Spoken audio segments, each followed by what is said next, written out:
بسم اللہ الرحمن الرحیم۔ السلام علیکم دوستو۔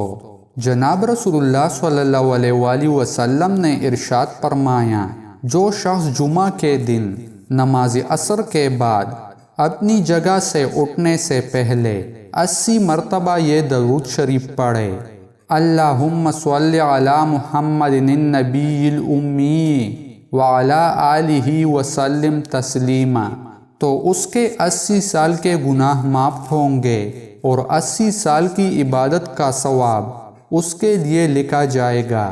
اور ایک روایت میں ہے رسول اللہ صلی اللہ علیہ وآلہ وسلم فرماتے ہیں کہ مجھ پر درود پڑھنا پل صراط پر گزرنے کے وقت نور ہے۔ جناب رسول اللہ صلی اللہ علیہ وآلہ وسلم نے ارشاد فرمایا، جو شخص مجھ پر ایک مرتبہ درود شریف بیچتا ہے تو اللہ تعالیٰ اس پر 10 رحمتیں نازل فرماتے ہیں اور 10 گناہوں کو معاف فرماتے ہیں، اور اس کی وجہ سے اس کے 10 درجات بلند فرماتے ہیں۔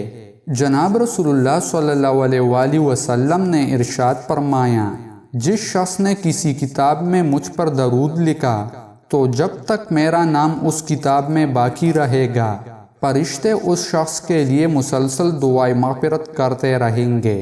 دوستو، مزید اسلامک ویڈیوز دیکھنے کے لیے ہمارے چینل کو سبسکرائب کریں اور ویڈیو کو لائک اور شیئر کریں۔